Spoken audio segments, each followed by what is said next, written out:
စိတ်ရုပ်တရုပ်သာကဘာပေါ်ကိုရောက်ရှိလာပြီးအဲ့ဒီမှာသူ့ရဲ့စွမ်းရင်ဘောလုံးလေးဖြောင်းနေတာကိုတွေ့လိုက်ပါလေဘောလုံးလေးဟာမတော်တဆရှင်းချမ်းတစ်ချောင်းလင့်ဆင်းသွားပြီးကောင်လေးတူကကောက်ယူသွားပါတယ်ကောင်လေးကကြောင်းဝါပေါ်တက်သွားတာကိုမြင်တော့စိတ်ရုပ်ဟာသူ့နောက်ကိုအမြန်လိုက်ပါတယ်သူလိုက်မိတော့မဲ့အချိန်မှာပဲသူ့ရဲ့ဘက်ထရီကအားနည်းလာပါတယ်ဘောလုံးလေးဟာကားနောက်ကိုလိုက်ပြီးကြောင်းထဲဝင်သွားတာကိုပဲသူငဲကြည့်နေနိုင်ပါတယ်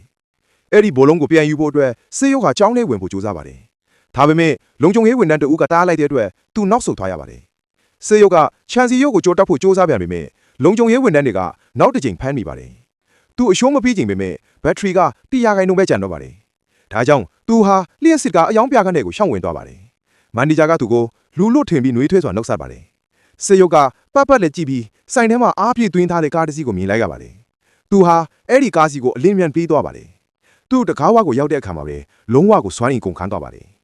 မန်နေဂျာကသူဟာကားကိုသဘောကျနေတယ်လို့ထင်ပြီးသူ့ရဲ့အသေးစိတ်ပေါ်အာယုံစိုက်မှုအတော်ချီးကျူးပါတယ်။စေယုတ်ကဘာမှတုံ့ပြန်ခြင်းမရှိလာကိုမြင်တော့မန်နေဂျာကသူ့ကိုကားထဲဝင်ထိုင်ဖို့ကူညီပေးပြီးသူ့ကိုယ်တိုင်မှဝင်ထိုင်လိုက်ပါတယ်။သူဟာကားကို mix set စတင်ပါတယ်။ဒီချိန်မှာပဲစေယုတ်ဟာအားသွင်းချောင်းကိုဖြုတ်ပြီးသူ့ရဲ့အားသွင်းပေါက်ထဲကိုထိုးထည့်လိုက်ပါတယ်။လျှက်စီချောင်းဒီစီးဝင်လာတာနဲ့အမျှစေယုတ်ဟာတိတ်တိတ်လေးစွန့်အင်ကိုစုပ်ယူပါတယ်။မန်နေဂျာကသူဟာကားကိုသဘောကျနေတယ်လို့ထင်ပြီးကားရဲ့ထုံးခြားချက်တွေကိုဆက်ပြီး mix set ပေးနေပါတယ်။စေယုတ်ကစိတ်မပါဘဲနားထောင်ရင်တိတ်တိတ်လေးစွန့်အင်စုပ်ယူနေပါတယ်။ရုတ်တရက်ကားကရပ်သွားပါတယ်။မန်နေဂျာဟာဝန်ထမ်းကအားသွင်းဖို့မေ့သွားတယ်လို့ထင်ပြီးရှုပ်ထွေးသွားပါတယ်။စေယုတ်ကကြိုးကိုဖြုတ်ပြီးနောက်ထပ်ကားတစ်စီးကိုရောက်ရှိလာတယ်လို့ဝင်သွားပါတယ်။သူဟာအားသွင်းချောင်းကိုအားသွင်းပေါက်ထဲနောက်တစ်ချိန်ထပ်ထည့်လိုက်ပါတယ်။မကြခင်မှာလည်းအဲ့ဒီကားပါဘက်ထရီကုန်သွားပါတယ်။စေယုတ်ကသူ့ကိုသူအားသွင်းရင်းကားတွေကိုတစ်စီးပြီးတစ်စီးပြောင်းနေပါတယ်။ဒီကားတွေအားလုံးတစ်စီးပြီးတစ်စီးလျှက်စစ်ထက်ကုန်သွားကြပါတယ်။နောက်ဆုံးမှာတော့အားဟာပြည့်သွင်းပြီးစေယုတ်ကတက်ကြွလန်းဆန်းနေပါတယ်။သူဟာလုံခြုံရေးဝန်ထမ်းကိုနောက်တစ်ချိန်သွားရှာဖို့ဆုံးဖြတ်လိုက်ပါတယ်။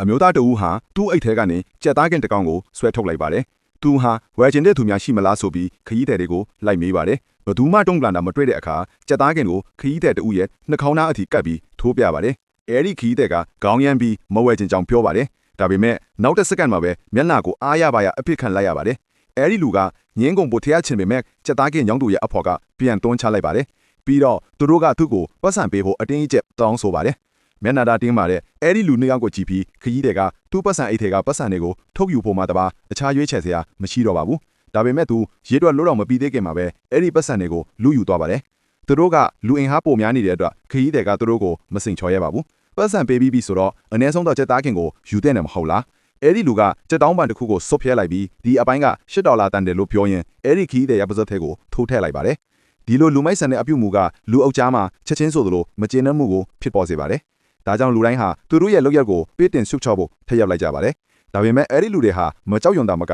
သူတို့ရဲ့အိတ်တွေထဲကနေဓာတ်တွေကိုပါဆွဲထုတ်လိုက်ကြပါတယ်။ခဏတာဆွေးနွေးနေကြတဲ့ခရီးသည်တွေကချက်ချင်းဆိုသလိုတိတ်ဆိတ်သွားကြပါတယ်။အဲ့ဒီလူတွေဟာယထာတွဲကြလောက်မှကြက်သားကင်ဆက်ရောက်နေပါတယ်။မကြခင်မှာပဲနောက်ထပ်ရိုးသားပုံရတဲ့ခရီးသည်တအူးကိုပြစ်မှတ်ထားပါတယ်။အဲ့ဒီခရီးသည်ကသူဘိုင်းမစားဘူးလို့ပြောပါတယ်။ဒါပေမဲ့နောက်တစ်စက္ကန့်မှာပဲမျက်နှာကိုအဖြစ်ခံလိုက်ရပါတယ်။ဒီလိုမစင်မချင်သူနဲ့ရင်ဆိုင်ရတော့မိုက်ကလိုက်လောဖို့မှတပါအခြားရွေးချယ်စရာမရှိတော့ပါဘူး။ဒါပေမဲ့သူနည်းနည်းလေးပဲဆွဲယူပြီးသူ့ပတ်စံထဲကိုထည့်လိုက်ပါတယ်။အဲဒီလူနှစ်ယောက်ကသူ့စီကနေ$6တောင်းပါတယ်။မိုက်ကပတ်စံထုတ်ပေးလိုက်ကနေသူတို့ကချက်ချင်းလူယူသွားပါတယ်။ဒီအချိန်မှာလူအုပ်စီကတင်းရတဲ့ရဲတွေကအမြန်ရောက်လာကြပါတယ်။ဒါပေမဲ့အဲဒီလူတွေကရဲကိုလုံးဝမကြောက်တဲ့ပုံရပါတယ်။အခြားရွေးချယ်စရာမရှိတဲ့အတွက်ရဲတွေကသူတို့ကိုထိန်းချုပ်ထားရပါတယ်။ဒီအခါမှာတော့ဂုံကောင်းဆောင်ကရှီကိုထွက်လာပါတယ်။သူကရဲတွေကိုချက်ချင်းလွတ်ပေးဖို့မဟုတ်ရင်အပြစ်တင်ဖို့ပြောပါတယ်။ဒီစကားကြောင့်ဂုံကောင်းဆောင်ကအံ့ဩသွားပါတယ်။ဒီရဲကသူတို့ရဲ့လမ်းဘေးကုတ်တွေကိုတကယ်ပြောတတ်လိမ့်မယ်လို့သူမထင်ထားခဲ့ပါဘူး။ပြီးတော့ရဲတွေကအဲ့ဒီလူနှစ်ယောက်ကိုယထာတွဲဆက်နေရကိုခေါ်သွားပါတယ်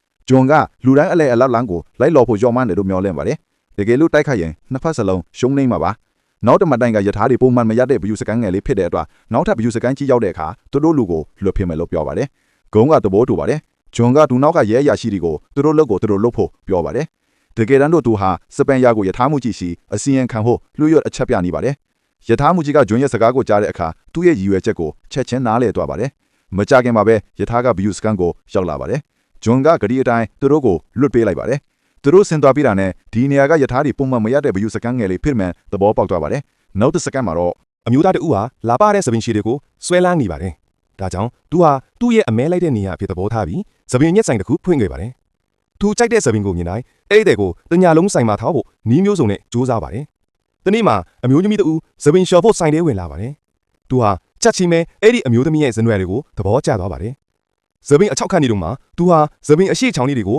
ညှပ်ပြီးဟန်ဆောင်ပြီးမျက်နှာတော့ပေါ်ပါနဲ့ပိတ်ပြီးမိမျောသွားအောင်လှုပ်လိုက်ပါတယ်။အဲ့ဒီအမျိုးသမီးနိုးလာတဲ့အခါခွဲစိတ်ကူးသားတဲ့စပွဲပေါ်မှာချီနှောင်ခံထားရတာကိုတွေးလိုက်ရပါတယ်။ပြီးတော့အဲ့ဒီအမျိုးသားကသူ့မရဇပင်ကိုဖြတ်ပြီးအခြားသားကောင်တွေစီကဖြတ်ထားတဲ့ဇပင်တွေနဲ့အတူသူ့ရဲ့စူဆောင်းခန့်ထဲမှာချိတ်ထားလိုက်ပါတယ်။နောက်တစ်နေ့မှာနောက်ထပ်ဧည့်သည်တူရောက်လာပါတယ်။အဲ့ဒီအမျိုးသားဟာချက်ချင်းပဲသူမရဲ့လှပတဲ့ဇပင်ကိုစိတ်ဝင်စားကြည့်ပြီးအရင်နီလာအတိုင်းပဲသတိလေးတွားအောင်လှုပ်လိုက်ပါတယ်။အဲ့ဒီအမျိုးသမီးနိုးလာတဲ့အခါခွဲစိတ်စပွဲပေါ်မှာလဲနေရပြီးအဲ့ဒီအမျိုးသားကိုလွတ်ပေးဖို့တောင်းပန်ပါတယ်။ဒါပေမဲ့အဲ့ဒီအမျိုးသားကလုံးဝလစ်လူရှူပြီးဓာတ်တစ်ကြောင်ကိုကင်ကတလန်းချင်းရှောက်လာပါတယ်။ဒါပေမဲ့အဲ့ဒီအချိန်မှာပဲတကားဘက်ကရုတ်တရက်မြည်လာပါတယ်။လူမိုက်နှုတ်ကအိမ်ငှကဲလာကောက်ဖို့စိုင်ထဲကိုဝင်လာပါတယ်။သူတို့ကသူ့ကိုအိမ်နှင်းထုတ်စားထုတ်မှလက်မှတ်ထွိုင်းခိုင်းပါတယ်။အမျိုးသမီးကအဲ့ဒီအခွင့်အရေးကိုယူပြီးအသေးတန်ရုန်းကန်ပါတယ်။ဓာတ်တစ်ချောင်းကိုဆွဲယူပြီးကျိုးတွေကိုဖျက်လိုက်ပါတယ်။ပြီးတော့စင်ချန်တဲကိုအမြန်ပြေးဝင်သွားပါတယ်။စင်ချန်တဲမှာရုပ်တုတွေနဲ့ပြည့်နေပါတယ်။ဒါပေမဲ့သူမကသပင်အတုတွေဟာ